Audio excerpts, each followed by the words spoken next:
Ocean Atlantycki podzielił nauki, część druga.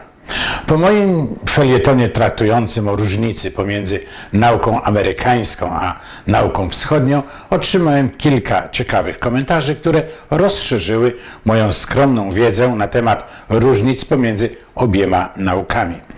Jak wiadomo, Ocean Atlantycki jest bardzo szeroki, stąd zasadnicze różnice pomiędzy naukami w sensie geograficznym są bardzo wyraźne.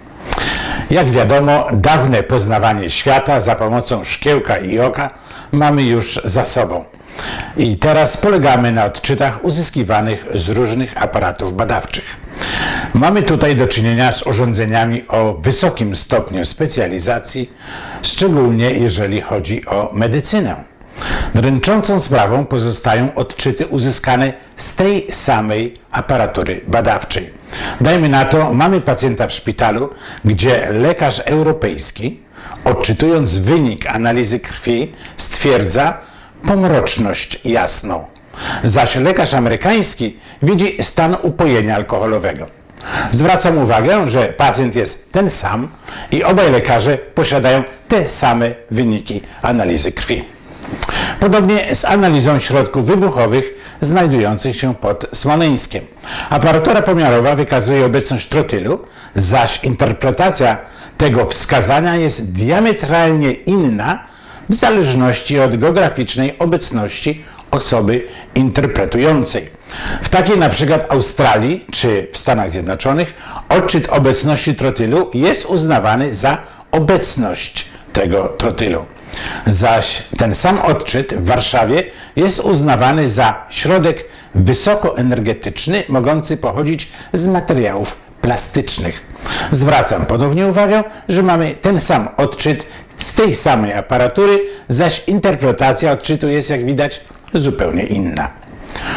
W związku z tym wyłania się naturalna potrzeba naukowego określenia tych różnic w interpretacji tych samych wskazań. Dlatego też pomocnym terminem, który pozwalam sobie wprowadzić, jest termin iluzja poznawcza. Iluzja poznawcza pozwala na proste wytłumaczenie wielu rzeczy dziejących się dookoła nas bez konieczności ich zrozumienia. Prostym przykładem jest tutaj odpowiedź na pytanie, dlaczego samolot cięższy od powietrza unosi się w powietrzu. Prawidłowa odpowiedź brzmi, to tylko iluzja. Idąc tym tropem, można stwierdzić, że kolejna konferencja prasowa Naczelnej Prokuratury Wojskowej, mającej ustalić obecność trotylu we wraku Tupolewa, jest właśnie niczym innym jak tylko iluzją poznawczą.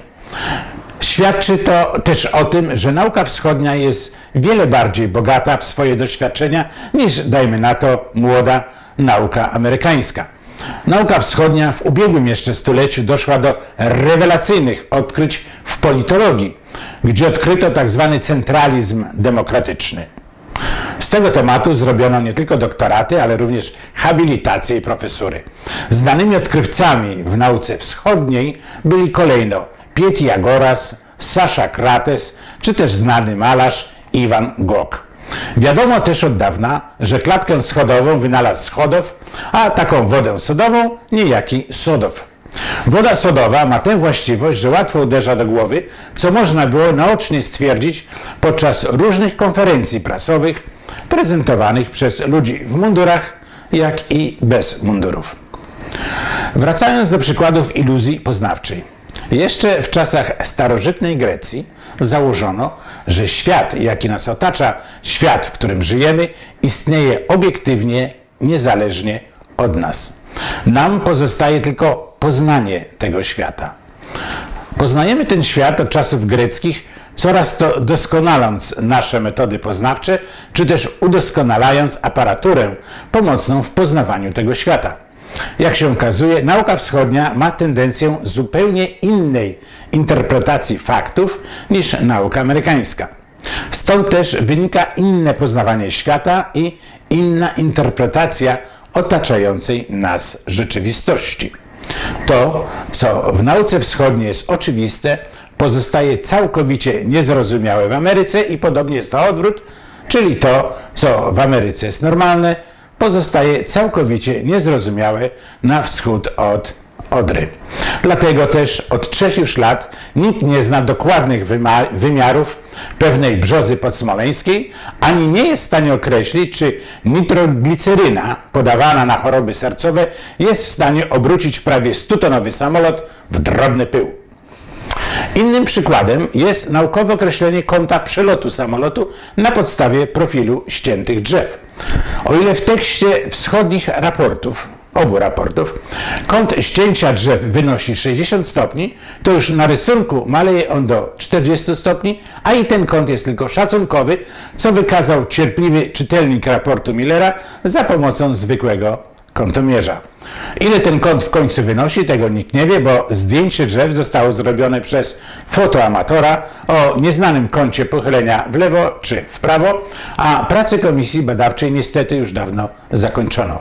Drzewa podrastały i teraz można tylko zadumać się nad naukowym podejściem do najważniejszej katastrofy samolotowej w historii Polski. Tak więc na zakończenie dochodzimy do wniosku, że iluzja poznawcza jest geograficznie równa szerokości Oceanu Atlantyckiego. Dziękuję za uwagę.